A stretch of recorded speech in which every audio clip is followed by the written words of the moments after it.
So remember, kids, eat. And we're recording right now. Kyle, say something. Something. Kyle's not funny.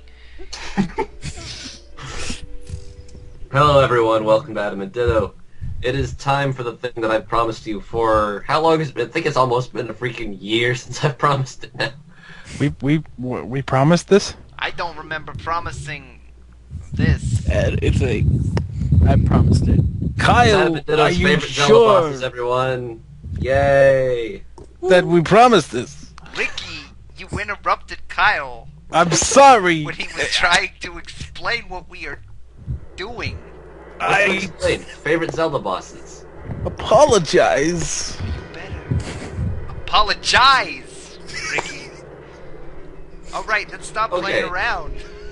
Enough of your bickering, let's just go. Number 5. Number 5. Let me be totally honest. I am surprised that Argarok is this low on my list.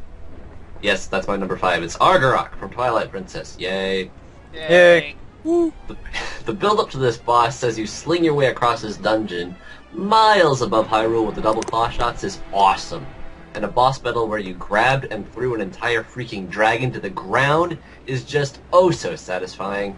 When it enters the second stage, you have to climb on its back before jabbing it with the Master Sword.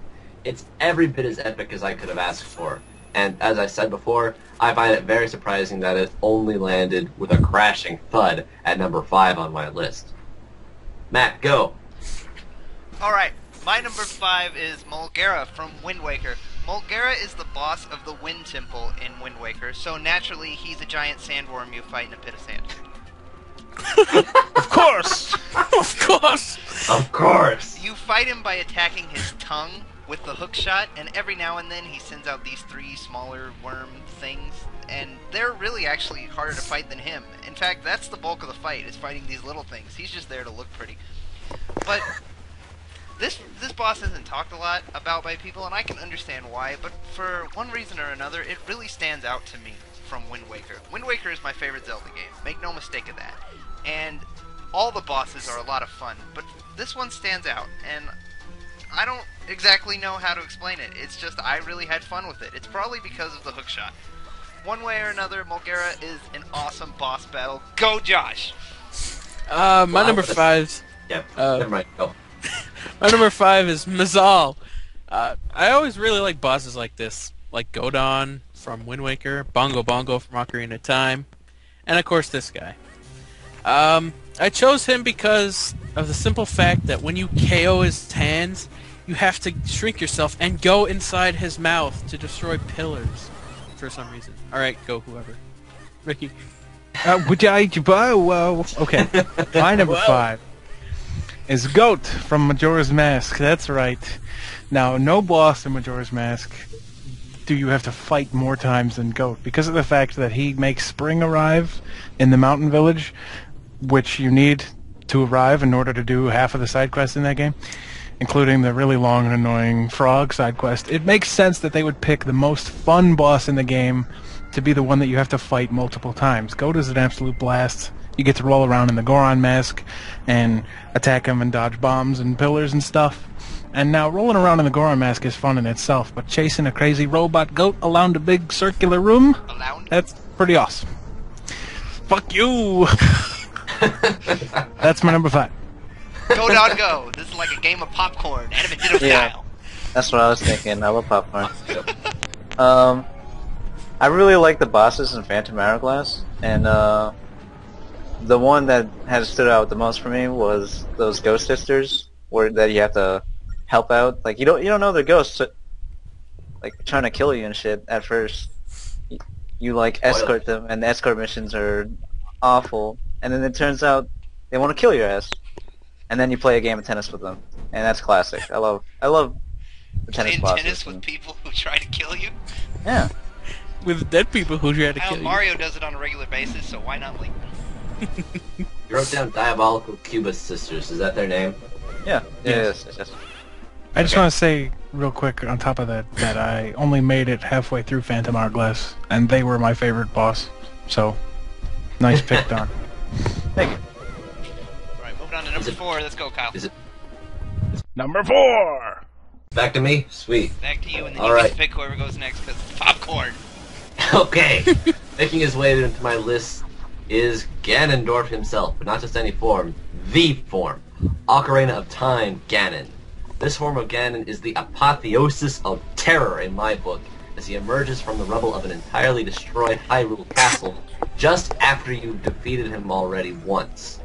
But now he's bigger, badder, and with 2 swords that are bigger than you are. And to make things worse, the fight begins with him knocking away the Master Sword, the sword that repels evil.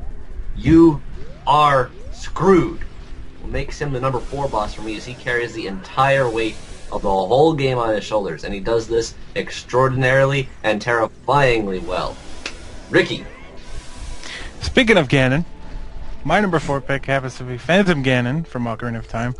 Now, because of the fact that the Forest Temple is kind of the dungeon they expect you to do first when you become an adult, it makes sense that the boss of the dungeon would be Phantom Ganon, who is your first real look at Ganon after he's taken over everything. You've seen him as a kid, you saw him through a little window, and you saw him in the rain, and he was pretty scary then, but when you see him as an adult, and he's got all these magical powers and a crazy horse and a scary skull mask, it just makes it that much cooler. And of course it's a tennis boss, which as we all know are always a blast. So, gotta love Phantom Ganon, he's my number 4 pick. Matt, what do you have to say?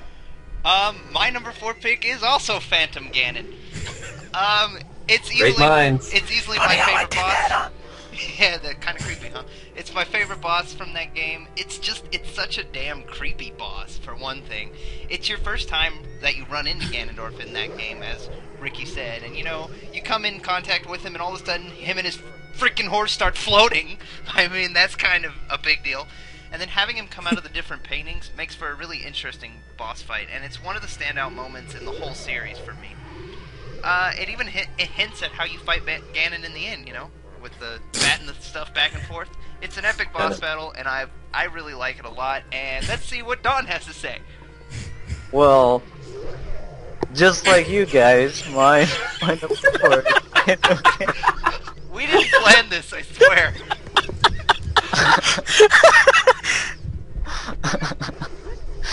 Can't say much more than what has already been said. Like tennis, the paintings. I love the whole painting thing.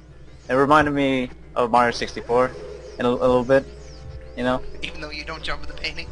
Yeah, even though you don't He jump jumps with the paintings. out at you. But maybe Ganon is Mario. Phantom Ganon. Ever notice how Mario and Ganon? What about Xanon? It's Ooh, Josh's boy. turn. My number 4 is Kotake, Kume, and TWINROVA. They're all basically the same. But yeah, they are the same thing. I really love bosses where you reflect their own attacks back at them, and that's really all I have to say about them. Oh boy, another tennis boss. It's different. They're different. They're different. Yeah, well- and Yeah, the thing Yeah. about TWINROVA, like, you don't deflect their attacks back at them, you deflect their attacks at the other one, Oh, switching it which up. is It's like double pretty spin. interesting. Aren't they like? Didn't they like raise Ganon or something? Or is that? Yes. Yeah, And they're like his surrogate mothers or something. That's creepy. Yeah. In and I don't of know. itself. something. you know what's awesome about Kome and Kotake? After you kill them, they go to heaven, and considering the fact that they raised the most evil man in the world, they must have done some serious charity work in their childhood. Thank you. You stole that from Awkward Zombie. They're I 480, right? Whose ass did they kiss? All right, On to me? On back to to me? you, Kyle. Number 3. Let's go. Number 3! Okay, Link will agree with me on this, but there is no boss in the entire series I was ready to take on and take out like the Helmarock King. He shows up on Outset and kidnaps your sister. You show up to save her, he throws you into the ocean. Damn it, once push came to shove, and it came time to fight this guy, you were ready to kick his overgrown chicken ass. And in what is more satisfying, in what more satisfying way could it be done? You smash his face in with the skull hammer. Everyone Best item in the enjoyed game. this boss fight. What? Best item in the game. Keep going. Everyone enjoyed this boss fight. Am I right? Yes. Okay, because You're if you right. didn't, I was going to feel really sorry for you, because it was awesome. Done, go. Okay. My number 3 is from Link's Awakening. It's the very final boss. who is actually like a combination of a bunch of other like 2D Zelda bosses, like Ganon. What's his name from Link to the Past? Agnum? Agnum, there we go. And then a bunch of others. And it was really cool. Like, you're in the Windfish egg, and then you're fighting this thing that's all black, and with Plus he's black. the white eyes. Yeah, plus he's black. I should have saved that for my next one. Oh. Just keep But anyway. going. Anyway, yeah. It was an epic boss fight, and I felt like I needed a 2D Zelda boss on my list, and that's where this Nobody else has. And Yeah. the name of the boss was... Nightmare. I said Nightmare, didn't I? No. I don't think you said it. Oh, my bad. It's cool. It's twice, Don. Twice. Alright. Okay. Well, alright, I'm a popcorn. Josh. Alright. My 3 is Kragma. There's just something about being on minecarts and shooting a giant fiery boulder with arrows. That's appealing. That's it. Okay. Don't know what's appealing about that. What's he from? Which one's Craig? Some Spirit Tracks. Yeah. Oh, see, I didn't play that game.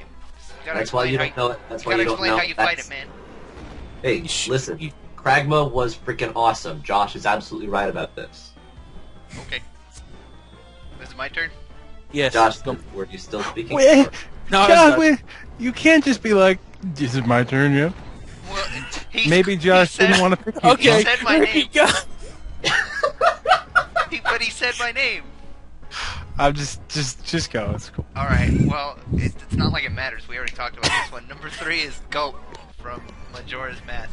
It's easily the most fun boss battle in Majora's Mask, for one thing. You fight it as Goron Link and simply have to do your best Sonic impression and roll around crashing into him to damage him. You also have to avoid obstacles and collect magic lying around. It's a lot of fun. It feels more like a crazy racing game than it does a boss battle, and I like that a lot. It's my favorite boss from the game, and for good reason. It's just plain fun. Now, Ricky, you can go, so shut the hell up.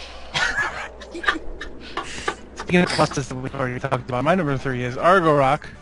Kyle kind of summed him up already, but basically, just this boss was freaking awesome. Using the double, it was the claw shot in the game. I almost slipped up there.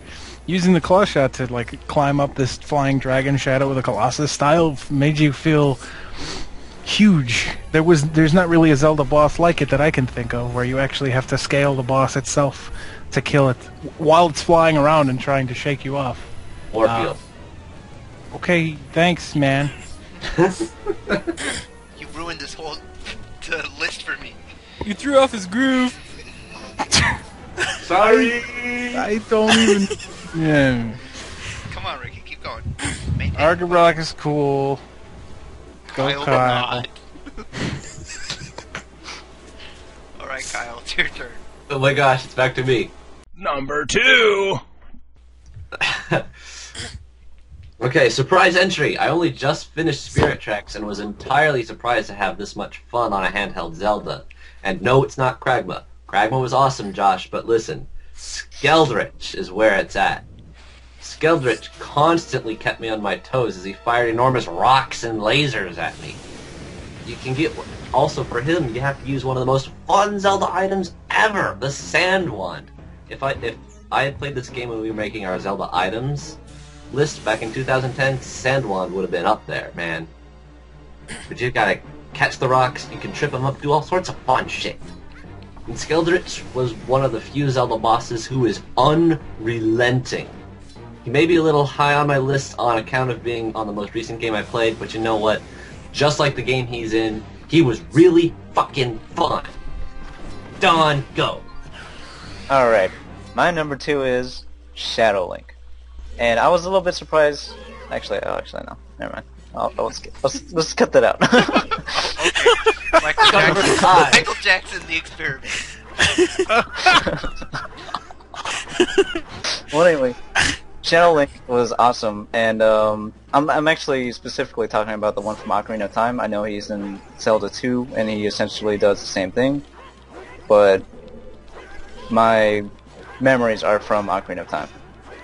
And it was just like an epic boss fight where like you go into this scary ass room with this tree right there, and you fight like a mirror image of yourself. Why was there a tree in the middle of the room? Because it was it's awesome. That whole room was like a hologram. After you beat Dark Link, and when you go back in there after you get the hook shot from the room behind him, like the room is it's way smaller. Like the whole room is like a crazy hologram thing. It's weird. It was all in his head, man. Yeah. Just like the Shadow Link in Twilight Princess that appeared like once. In a dream. How Shadow Link from Ocarina of Time and Shadow Link from Twilight Princess. Plus he's black. Alright, Popcorn, Ricky. Alright, what are we on? Number 2? That's right. Okay. My number 2 is Vadi from Minish Cap specifically. The fact every final Zelda boss has got to have multiple forms. That's kind of the standard now. But the cool thing about Vadi, first of all, this is the first time Vadi appeared in Four Swords and Four Swords Adventures, but he wasn't as cool because in Four Swords Adventures, first of all, his role as villain was usurped by Ganon. But in Four Swords, that game is so short. There's no build-up to Vadi. There's no reason to go, wow. Wow? There's definitely no Wow. wow. No reason to go, wow. Wow. Alright, there's no reason to go, wow, this shit is getting real, you know. I'm fighting Vadi. Whereas in Minish Cap, they build him up as the main villain. I hope you realize I'm not editing anything out of this video. Fuck you, Kyle. Anyway. In Minish Cap, they build him up as the real villain throughout the entire game, and when you finally get to fight him, it's that much more exciting and that much more epic. And what's also really cool about Vadi, with all of his different forms, you have to use all of the skills you've learned through the entire game. You have to use the Four Sword. You have to shrink and go inside of him. It's like a final exam boss, and it really reminds me a lot of Gruntilda from Banjo-Tooie, how you have to use all of the skills that are available to you in this really difficult, really exciting boss fight. So I really like Vadi from Minish Cap. Go Josh. Another 2D Zelda. Alright, my number 2 is Ganondorf from Wind Waker. Just, this is one of the main reasons I've actually replayed Wind Waker as many times as I have. It was a seriously epic battle, and I know I use that word too much, but whatever. Just like a final boss battle should be. The massive amounts of water that were pouring in to drown you gave you a sense of pressure, which made you feel like you had a time limit, even though you didn't. Stabbing Ganondorf in the face is just so satisfying. Also, you team up with Zelda, so that makes for a good fight. Go, Please. Matt. Kyle. No, it's my turn. Oh, Yeah. Matt. Come on, man. Let's get this number 2. My number 2 is also Ganondorf from Wind Waker, which doesn't have more than one form, like Ricky said every boss ever has, apparently. Well, you have to fight him again. Yeah, Well, he had puppet. Phantom. He had. That's not Ganon. Puppeteer. Anyway, Ganondorf from Wind Waker. When it comes to Ganondorf battles, this battle is my absolute favorite. It's not only one of the best boss battles in all of Zelda, but one of the most epic final bosses in video game history. The atmosphere, the setup, it's all absolutely breathtaking.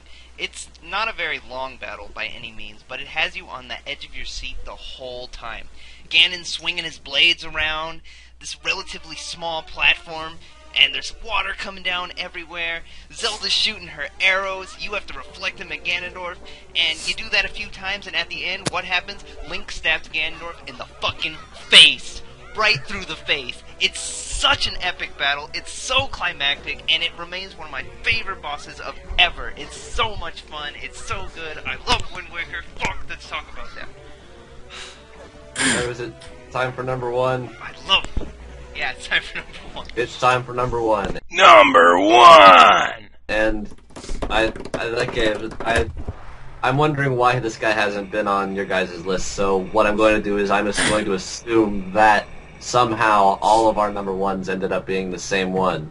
So, on the count of 3, let's try and say it in unison and not crack out. I'm doing a great job of it already. Yeah, you're filling me with confidence here, Kyle.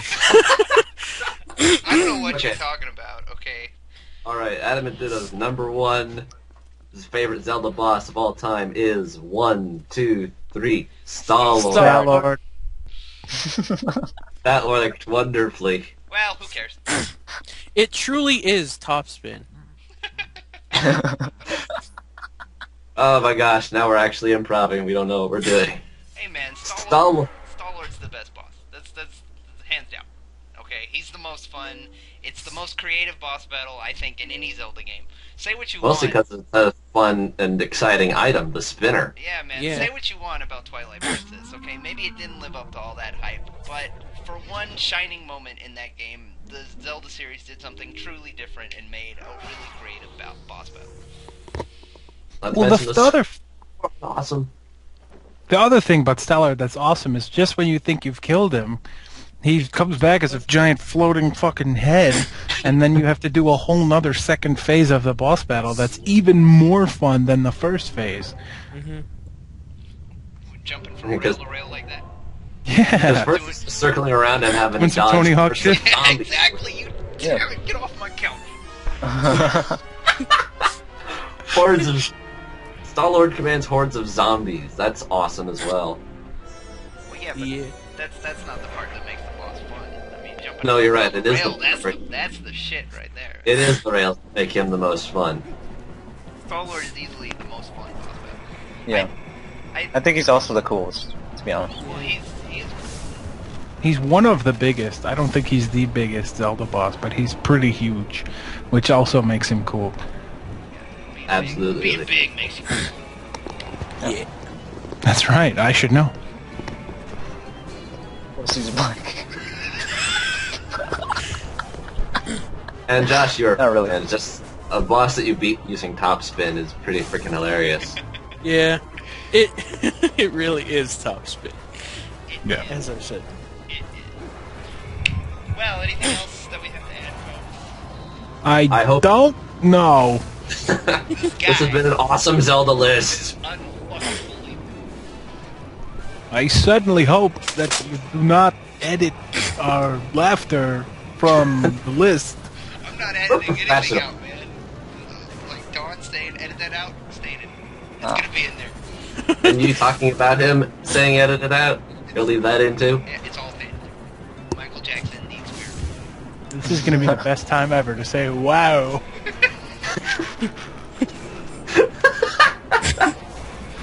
I have a reason to say, wow. I ever. Oh, This is this video's going on too long. I think we need to stop it. But before we go, this video is chaotic. we do have an announcement to make. Oh, Of do epic we? proportions. Must we?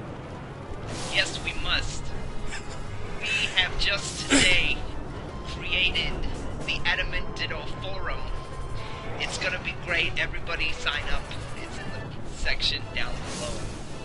Probably. Yes, maybe. I don't know. And there was much rejoicing. There Yeah. was much rejoicing. Feel free to join that, all you Zerbs and Columars out there. I'm the only one that got that Monty Python reference. Yes.